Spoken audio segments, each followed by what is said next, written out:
Aujourd'hui, j'aimerais vous parler des 10 choses à savoir avant que tu quittes ton emploi. C'est une question qu'on me pose souvent. Maxime, je veux me lancer en affaires, j'ai encore un emploi, qu'est-ce que je devrais faire? Premier élément clé que tu dois absolument tenir compte, c'est le revenu. Lorsque je parle de revenu, arrange-toi d'avoir au moins un revenu stable de 3 mois consécutifs. Si tu as eu un bon mois, ce n'est pas le temps de lâcher ton emploi. D'ailleurs, moi, c'était une erreur que j'ai faite. Lorsque je me suis lancé en affaires, j'étais tellement excité. J'ai eu un gros contrat, j'ai eu un gros client. La première chose que j'ai faite, j'ai tout lâché, je me suis lancé et c'est là que j'ai compris c'était quoi crever de faim. Pour ceux qui connaissent mon histoire, je mangeais à peine un petit pâté jamaïcain. Je le séparais en deux. Je prenais une partie le matin puis une autre partie pour le soir. Et c'est là que j'ai compris, j'aurais dû attendre que mon revenu soit un peu plus stable avant de me lancer. Donc le premier, arrange-toi d'avoir 3 mois consécutifs avec tes revenus avant de quitter ta job. Présentement, il fait tellement froid que je pensais pouvoir faire une vidéo. Il fait comme moins 15 degrés dehors, ça ne fait pas de sens. Alors ce que je vais faire, c'est je vais la continuer dans la voiture. Je pense que ça va être mieux, puis je serai beaucoup plus confortable à vous parler. Vous n'allez pas me voir là en train de geler puis devenir un glaçon. Donc, suivez-moi, on y va. Deuxième chose que tu dois tenir compte avant de te lancer, avant de quitter ton emploi, c'est au niveau encore revenu, au niveau de tes finances, tu dois t'arranger d'avoir des économies. Tu dois t'arranger d'avoir au moins 6 mois d'économies de côté. Parce que la business, c'est des hauts et des bas. Surtout au début, il n'y a rien de stable. Il va arriver des moments que tu vas passer à travers des périodes mortes qu'on appelle, des périodes difficiles. Qu'est-ce que tu fais? Est-ce que tu vas aller emprunter l'argent? Non! Lorsque ces moments-là arrivent, tu prends un peu d'argent de ton compte de banque. Cela te permet de continuer.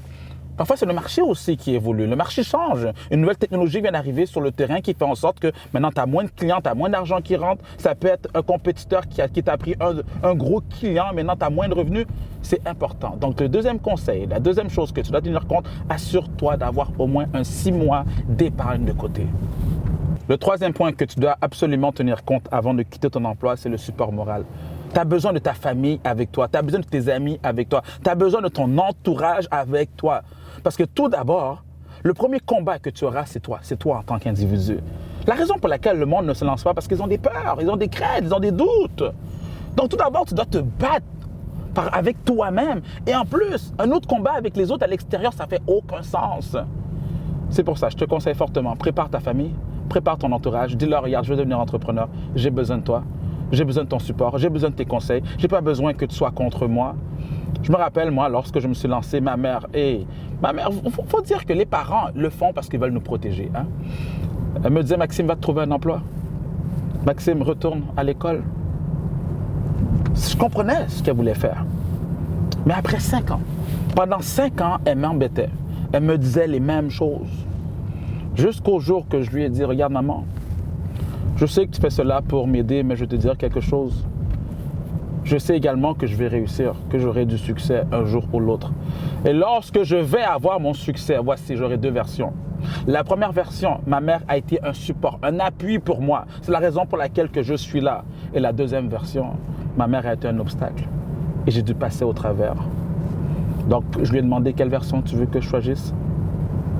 Depuis ce jour, elle ne m'a plus jamais embêté. Bien au contraire, ma mère est ma plus grande fan. Préparez votre entourage. Dites-leur que c'est une décision difficile lorsque tu désires mettre une entreprise sur pied, que tu as besoin de leur aide. C'est important. Alors, le troisième conseil, prépare ton entourage, va prendre un café avec eux, mange avec eux et partage le fait que ça va être difficile et que tu as besoin d'eux. Le quatrième, avant de quitter ton emploi et de te lancer, je te conseille fortement de développer tout d'abord une routine de succès. C'est quoi une routine de succès? C'est la croissance personnelle, le développement personnel. Je vais reprendre une citation que j'aime bien de Jim Rohn qui dit que le succès n'est pas quelque chose que l'on poursuit. Non, le succès est quelque chose que l'on attire vers nous en devenant de meilleures personnes. À chaque jour, tu dois te battre pour devenir une meilleure version de toi-même. Tu sais, ce que tu écoutes durant les 20 premières minutes de ta journée va conditionner ta journée. Lorsque tu te lèves le matin, toi, qu'est-ce que tu écoutes? Les mauvaises nouvelles? Tu vas sur les réseaux sociaux regarder les drames qu'il y a eu dans le monde? Non! Tout est mental. Prépare-toi mentalement. Moi, ce que je fais lorsque je me réveille, ma routine de succès, la première chose que je fais, c'est que j'écoute un audio. J'écoute quelqu'un qui me parle. J'écoute quelqu'un qui me dit que j'ai un potentiel à l'intérieur de moi. Il ne faut pas que je vois les problèmes de la vie comme des problèmes, mais comme des défis à relever. Lorsque tu écoutes ce genre d'informations, ça te pousse, ça te motive à aller de l'avant. Donc, programme tes pensées. D'ailleurs, j'ai mon programme audio. Va t'inscrire, va t'abonner. 365action.com. À chaque jour, pendant 1 an, je t'envoie des enregistrements audio. Ça va te transformer. Deuxième et aussi point que je fais, qui est important à mes yeux, c'est écrire ses objectifs. On a tendance, nous, en tant qu'êtres humains, d'oublier très rapidement nos objectifs. Donc, lorsque tu prends le temps de les écrire à tous les matins, mais ça te permet de les ancrer à l'intérieur de toi et de ne pas voir les situations difficiles, mais plutôt de voir tes objectifs, ce que tu désires avoir. Et le dernier, à mes yeux, l'exercice. L'exercice, c'est important. Si toi, tu ne veux pas nécessairement t'entraîner, malgré qu'on nous conseille de faire 30 minutes d'exercice par jour, je te dirais au moins le minimum, médite, fais ta prière, fais quelque chose, mais tu as besoin de te connecter avec toi-même. Donc, pour ce point, tiens compte du fait que tu dois absolument développer une belle et une bonne routine de succès. 5e conseil, avant de quitter ton emploi, tu dois mettre en place une certaine transition. Tu ne peux te lancer à temps plein d'un coup comme ça. Voici le plan d'action que je te recommande. Tout d'abord, pendant que tu as ton emploi à temps plein, travaille sur ton entreprise à temps partiel. Cela peut être équivalent à environ 20-25 heures par semaine. Une fois maintenant que tu as établi les bases de ton entreprise, tu commences à avoir certains revenus, je te conseille en deuxième phase de travailler maintenant à temps partiel dans ton emploi. Va voir ton employeur, tu lui dis, est-ce que je peux avoir moins d'heures? Et s'il refuse, quitte d'emploi, change de job. S'il refuse, s'il te dit non, nous c'est juste des personnes à temps plein qu'on veut, alors change d'emploi. Tu es là pour te battre pour ta liberté. Tu ne vas pas te conditionner à ces termes. Donc change d'emploi, va trouver un emploi à temps partiel et ensuite toi tu travailles à temps plein sur ta business. Temps plein, c'est minimum 40 heures. Et la troisième phase, c'est là que tout se joue. Tu congédies ton employeur et là maintenant tu te lances. Non pas à temps plein, mais à sur-temps plein dans ta business. Ce n'est pas du 40 heures semaine que tu vas faire, mais c'est du 80 heures semaine. Et tu vas faire du 9 à 9, si même du 9 à minuit. Ça ne dérange pas, oublie les heures. On dit que lorsque tu fais quelque chose que tu aimes, tu ne travailles plus, car tu es en train de faire quelque chose qui te passionne. Donc simplement, lance-toi, vas-y. Numéro 6, 6e conseil, 6e chose que tu dois absolument éviter de faire avant de quitter ton emploi et de te lancer en affaires. S'il te plaît, ne va pas prendre de nouvelles dettes. Il y en a beaucoup qui me disent, Maxime, moi je suis déjà endetté, il ne faut pas que je me lance en affaires. Bien au contraire, c'est en te lançant en affaires que tu vas sortir de l'endettement. Mais ne va pas t'endetter pour ouvrir une business. Ah, mais j'ai pas d'argent, moi il me faut de l'argent, je vais faire un prêt personnel. Non! Mets rien sur ta carte de crédit. Ne mets rien sur ta marge de crédit. Tu es déjà endetté. Ne fais pas de prêt bancaire. Tu ne peux commencer les mois en étant dans le négatif. C'est ce qui fait en sorte que les entreprises font faillite. C'est parce qu'ils sont incapables de couvrir leurs dépenses, leurs frais fixes qu'on appelle les dettes. Donc, s'il te plaît, évite les dettes absolument. D'ailleurs, j'ai un programme que j'ai mis en ligne. Va le voir, c'est 25règles.com. C'est les 25 règles de l'argent que tu dois contrôler, que tu dois comprendre, que tu dois appliquer si tu veux avoir une bonne gestion financière.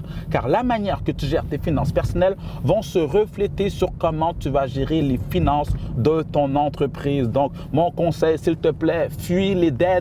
Fuis les dettes. Et si tu as des dettes, ça ne dérange pas. Lance-toi quand même. Et les ventes que tu as générées avec ta business, c'est ce qui te permettra de t'en sortir. 7e chose que tu dois absolument faire avant de quitter ton emploi, c'est de réduire tes dépenses. S'il te plaît, vis avec le strict minimum. Comme j'aime dire, vis comme un étudiant. Ce n'est pas le temps d'être dans le luxe alors que tu es en train de monter une entreprise. Moi, je me rappelle le sacrifice que j'avais fait, parce qu'un sacrifice, en passant, ça fait mal. Si ça ne te fait pas mal, ce n'est pas un sacrifice. Et moi, le sacrifice, c'était de prendre le bus. Pendant des années, je prenais le bus, le métro. Je souffrais. Mais l'argent que j'économisais, je le mettais dans ma business. Peut-être que c'est ton cas aussi. Ou sinon, l'endroit où tu habites, ton appartement, ta maison te coûte trop cher. Vas-y, débarrasse-toi de ça. Déménage avec d'autres personnes. Déménage en quelque part de plus petit. Et l'argent que tu sauves, tu le réinjectes dans ton entreprise. Ça peut être aussi les sorties. Il y en a qui aiment sortir, sont toujours au restaurant. Si c'est ton cas, lorsque tu désires quitter ton emploi et être à temps plein, coupe sur les sorties. Pendant peut-être 3, 4, 5 ans, tu n'auras plus de sorties. C'est ça, un sacrifice. Alors, s'il te plaît, pour le 7e conseil, coupe sur tes dépenses avant même de vouloir quitter ton emploi. Mon 8e conseil, c'est important d'être entouré des bonnes personnes à 3 niveaux. Le premier niveau, tu dois être dans un regroupement d'entrepreneurs. Ça fait aucun sens que tu te lances en affaires et que tu restes isolé dans ton coin. tu vas te faire dévorer. Alors, s'il te plaît, rentre dans une communauté d'entrepreneurs. Par exemple, nous, au sein de la firme Maxime Victor, à tous les mois, on est près d'une centaine qui se rencontrent à tous les mois pendant 4 heures de temps. On loue une salle de conférence, on se forme, on se motive, on fait des contacts. C'est important. Deuxième, tu dois aussi être dans un mastermind. Ça, c'est maximum une dizaine de personnes. La beauté, l'avantage d'être dans un mastermind, c'est qu'avec ces personnes-là, tu peux leur dire les vraies affaires. Avec ces personnes-là, tu peux leur dire que ça va mal. Avec ces personnes-là, tu peux enlever ton masque de l'entrepreneur qui est toujours positif. Avec eux, tu vas trouver des vraies solutions. Donc, va te trouver un mastermind. Et le troisième, c'est tu dois avoir à tes côtés une personne ou deux personnes avec qui tu peux parler quotidiennement de ta journée, que tu peux parler de tes objectifs, que tu peux simplement partager ta vision. C'est important d'être connecté avec ce genre de personnes. Dites-vous, les entrepreneurs, on représente à peine 3% de la population. On n'est pas beaucoup. Donc, pourquoi ne pas se tenir? Pourquoi ne pas te mettre avec ce genre de personnes-là qui peut te pousser à atteindre tes objectifs? Donc, s'il te plaît, entoure-toi des bonnes personnes. L'avant-dernier, le 9e point, la 9e chose que tu dois tenir compte avant de quitter ton emploi, c'est si tu n'as jamais été entrepreneur, s'il te plaît, n'improvise pas. 90% des gens font faillite en business parce qu'ils pensent tout savoir, ils pensent que c'est simple. Dans leur tête, c'est que j'ai fait des cartes de visite, donc c'est ça l'entrepreneuriat. Bien au contraire. 1. Va te faire coacher. 2. Forme-toi. 3. Participe à des formations, à des conférences, à des séminaires qui peuvent te développer. Et s'il te plaît, les formations, les coachings que tu reçois, suis-les de vrais entrepreneurs, non pas des charlatans, des amateurs qui se disent entrepreneurs mais qui n'ont jamais mis une entreprise en place. Et surtout, si la personne se dit entrepreneur, assure-toi qu'elle ait du succès. Assure-toi, le mot que le monde n'aime pas entendre, qu'elle fait de l'argent. On est en affaire pour générer des profits. J'espère que la personne qui te donne des conseils au niveau de ta business génère de l'argent. Mon dernier conseil, à mon avis, c'est le plus important. Tu dois avoir le bon mindset avant de te lancer en business. Tu dois avoir la bonne mentalité, s'il te plaît. Et maintenant, je fais référence à l'échelle de comportement. Tu sais, dans l'échelle de comportement, il y a 8 niveaux. Il y a ceux tout d'abord qui ignorent le problème. Ensuite, il y en a d'autres qui vont simplement nier. Il y a certains qui vont prendre leur temps à accuser tout le monde, sûrement t'en connais autour de toi. Sinon, d'autres vont se justifier. Eux, à chaque fois que tu les reproches quelque chose, tu leur donnes une critique, ils ont tout le temps une excuse. Du côté positif de l'échelle de comportement, le 4e point, c'est ceux qui assument. Ouais, ils vont prendre leurs responsabilités, mais rien de plus. Et il y en a d'autres qui vont pallier. Les 2 derniers, certains vont analyser. Lorsqu'une situation arrive, ils se disent qu'est-ce qui est arrivé, pourquoi c'est arrivé et comment on peut se protéger à ça. C'est important d'avoir aussi cette manière de faire, cette méthodologie lorsqu'une situation se présente devant toi. Mais le plus important, à mon avis, c'est le dernier.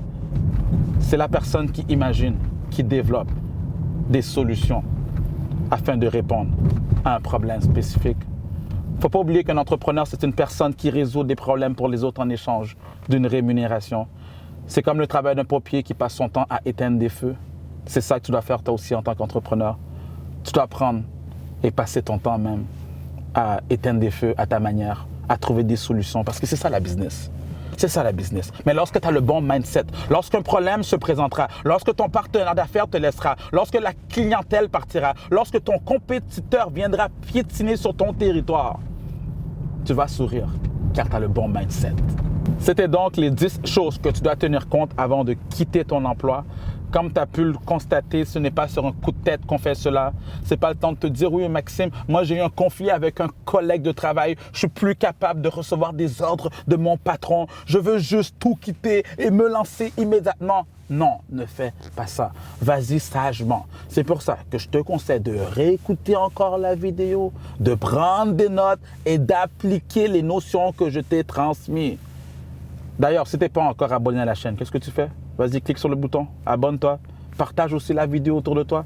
Je suis certain que tu connais du monde autour de toi qui veulent devenir entrepreneurs, mais qui recherchent des ressources, ils ne savent pas où aller. Vas-y, réfère-les à la chaîne. Ici, on parle des vraies affaires. C'est l'entrepreneuriat sans filtre. C'était Maxime Victor pour t'inspirer et te motiver à te surpasser.